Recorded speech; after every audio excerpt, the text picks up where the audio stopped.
Surya Bhagwan, Surya Haranit. So today my questions are: what is Surya Yoga, and What is Surya Yoga? Okay. Surya is one of the most ancient technique. It's from time immemorial, the Siddhas and Rishis, thousands and thousands of years before, they were practicing this technique. See, Mother Earth, she's revolving around Sun. She's the mother. Then who is father? Surya. So Sun is our father, Mother Earth. So we are the children of Sun and Earth. Surya means it is the outer sun and the inner sun, Atma Surya, inner sun. Yog means fusion. The fusion of inner electromagnetic field and the outer. The fusion of you and thy. Fusion of a small seed or a drop into the ocean. Oneness. is that what God means? God is something, what to say, it is omnipotent, omniscient, immovable, imperishable, unthinkable, the supreme, the abstract. Different names for God. Some are calling God Allah. Some are saying it's Father. The Bharat people, we say Paramatma. Some believe in God, some they don't believe in God. Something God is a power which is controlling the whole world. Something God is within you. Some are saying there is no God. So different ideas and different concept about God. Then to know about God, you have to experience. You have to visualize that thing. You have to go deeper and deeper into your core. What is God? For me, let me tell you what is God. See a drop of water.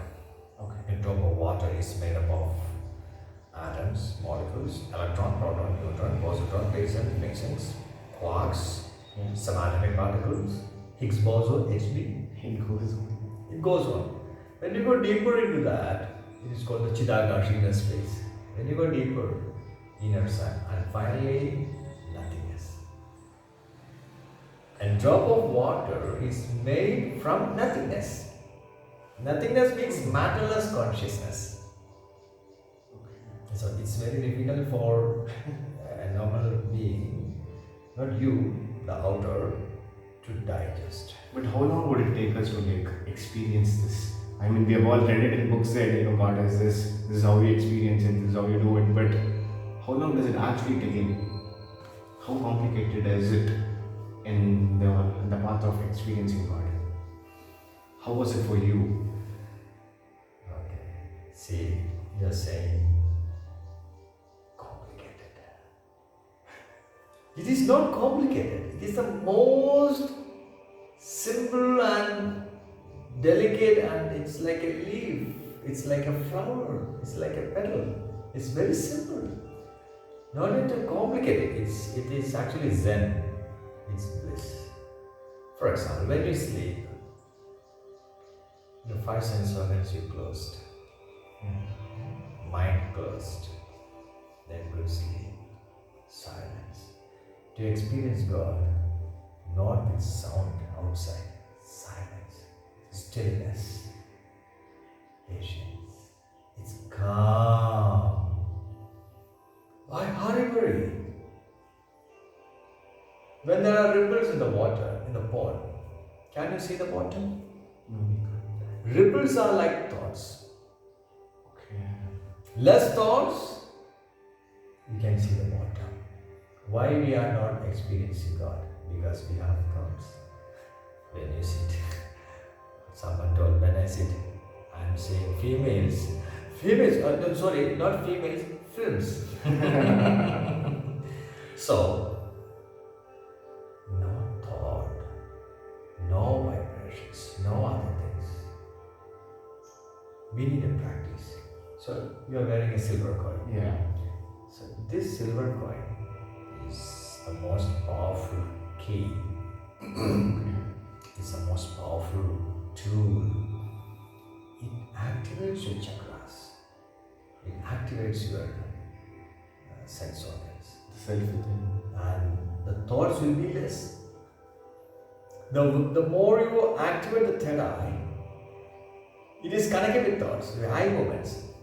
When you activate the third eye, the thoughts will be less.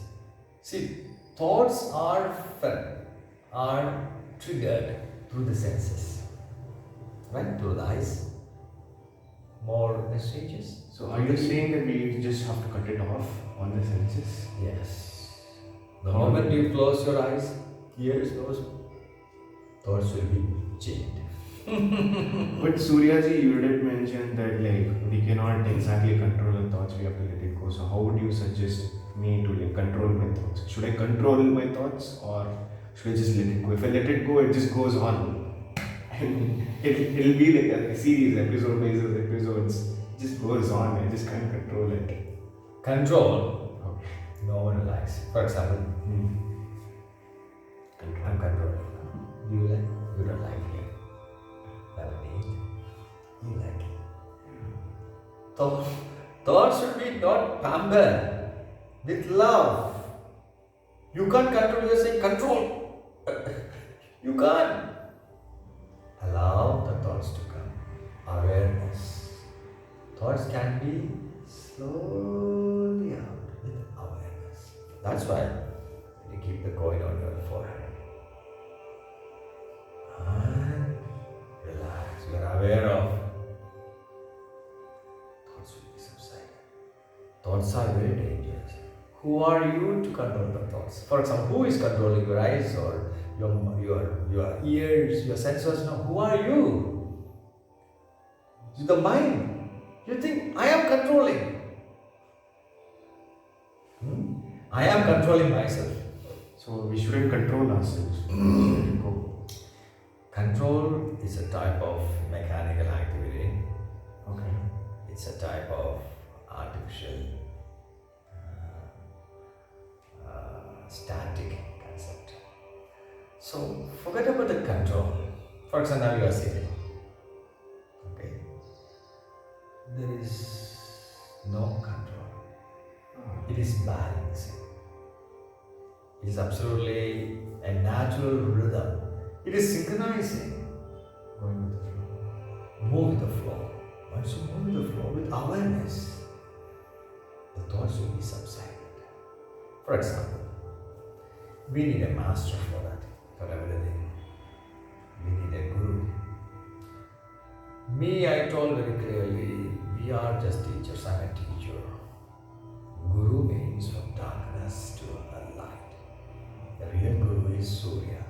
And find your inner sun. That's a Surya Yoga. Why Surya Yoga is the most powerful technique in the world? Sun is the king. Something connected with Surya is very, very powerful. Muhammad Nabi, he was meditating at Surya. Jesus Christ, his guru was Surya. Jesus Christ, a small speck when you compare with Surya. He got the power. He said, Father, Father, I am light, Alpha, Omega. All the Christians, they have to throw away all these petty, stupid things. They have to do Surya Yoga for enlightenment, for liberation. But they are right in the wrong track. One day, We will all the whole world united. The whole world unified. Yes, yeah. Surya unified nation. That is sun. Sun group, heliocentric. Incas, Mayan, Egyptian, Mesopotamian, Atlantis, all the culture all around the globe connected with Surya. The sun is a supremo. See, God is something, it's this, the scalar vector, the cosmic energy, unfathomable depth of silence, it's unimaginable. We can't imagine about that. When you say, what is God? Generator, operator, destroyer. It is unimaginable. The infinite. Infinite. But what is Surya Havan? You keep telling that Surya Havan is unmetal but exists. So what is this Surya Havan? What is it that we do? Surya Havan. See, we are human beings. We are not super beings. Don't imitate like a super being. We have free will and choice. There's limited. You are limited, I am limited, everything is limited in this planet Earth. But we can think the unlimited, unfathomable world, but you have a limited body. See how much a 10 liter bucket can hold. Not 11 liters. Only 10 liters. If you try to pour 10 liters more, you can't. So we are limited. From limited to unlimited, you have to explore, you have to break this ego, break this body. This, a drop of water, a glass of water, when you dump it into the ocean, then comes one glass, then there is no lemonade, no Surya, just only consciousness. That is called freedom. Bhakti or moksha. That is moksha. Moksha means there is no you, there is thy consciousness. You and ocean are not two, it's one. Yadvaita Advaita. This is beautiful. But have this question deep down. In order to be part of the infinity, some people say that you'll have to let go of attachments. Does that mean that I have to let go of my family and then just meditate and be detached to everyone? And then, sometimes people say that when you give love, true love is what you give and you don't expect. But for yogis, love and compassion is source, is the most essential part. So when you give love, do you ever get tired at one point that even though no matter how much love you give, you just don't get it back? And some people are just like that. Do you ever feel sad? Or is it part of the journey? Do we ever feel lonely? Will we feel lonely? Does God feel lonely as He is the only supreme and He is the observer and all this is happening? See, Krishna was the avatar of Mahavishnu, right? Mahavishnu, they are the supreme consciousness. The moment Krishna took avatar, Mahavishnu took avatar as Krishna, he has to undergo all the plus and minus in the planet Earth. Either Krishna or Rama or X or Y, you or me or Jesus or whoever, this worldly earthly life, when you have to undergo. It's a must. It's a must. And that's the beauty of this life. For example, when you are in water, when you are swimming, do you think you are flying? You have to be with the water. When you are dancing, you have to merge. You have to act like a dancer or a drama or a movie. You have to be with that. When you are studying piano, You have to be in that. you totally one with that. So this human life, sad emotions, it has its own beauty. For example, like morning. Morning we are all awake. And we love daytime. Yeah. So when night comes, oh, I don't like night. Nighttime has its own beauty. Nighttime you can sleep. So you understand, adjust, synchronize, accept. What all things good or bad in your life, you accept, embrace it. Acceptance. Simple. Don't reject. No matter how good or bad, just accept. You are sitting here. You demand, I can't sit down. Well, I need a pushback chair. If you demand, you won't. The present moment you are sitting, are you comfortable? Comfortable. You're happy. Yeah. If you think, I can't sit here, there is less space here, I can't sit. I wouldn't be happy. The moment you reject, you react, you respond, you retaliate or you create a negative platform, the mind is everything. Mind creates a cobweb. The present moment be happy. That is important. That is spirituality. We have to stop expecting. Is that what you said? Absolutely. Expectations and desires. Even Buddha mentioned that the base of all sadness, sorrows, miseries in life is your expectations and desires and so much demands and commands and a lot of other things are there. See, you are smiling now. You can't be very serious. Why you are smiling? What makes you smile now? Did I crack any jokes? No. Then why you are smiling? Happiness From where? within. If there is no happiness within, you can smile like a film star. Understood. Yes, right? You're smiling. There are three types of smile. Physical smile, mental smile, and spiritual smile. Physical smile is temporary, mental is a short time, and spiritual, that is forever, that is bliss. One more materialistic, second more the middle path, third one more the inner.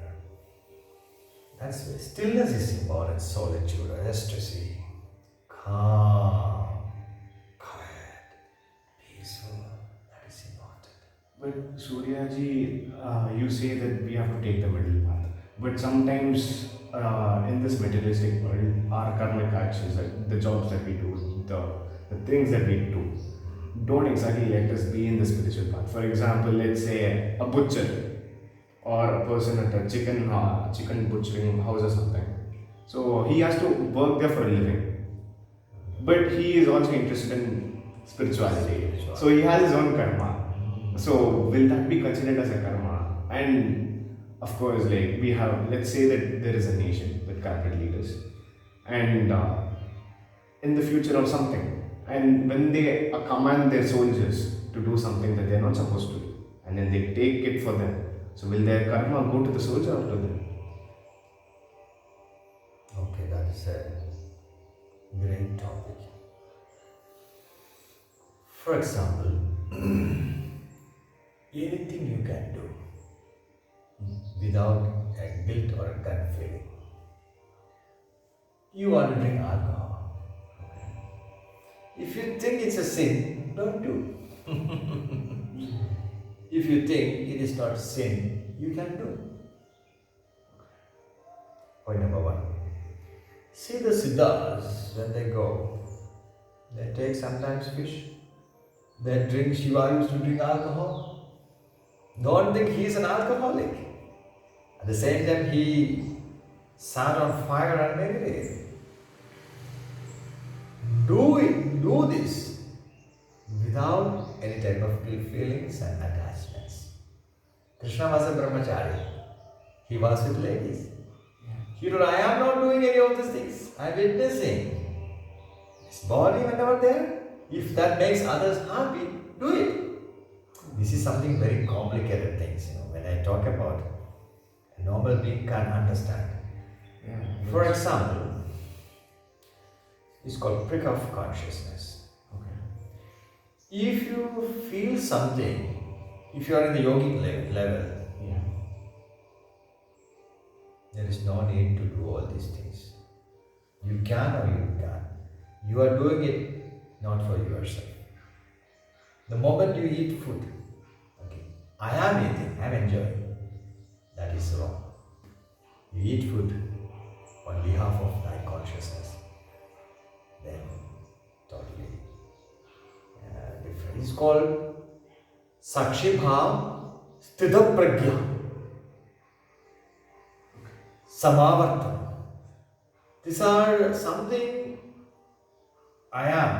Yeah. I am nothing. I am that. Aham Brahmasmi. That is the highest spiritual understanding. So, about a butcher. The butcher is doing for his livelihood, for his earning, to look after his family, if that's his role in the drama, the director is behind, you perform well. Do it. The karma is real. Yeah. In the war, Krishna told you kill them. That's your karma. Finish them. Whether your relatives or who or whatever. Your duty, karma is that, do that. It's very, very complicated thing, and we will Yeah. we will talk about this topic.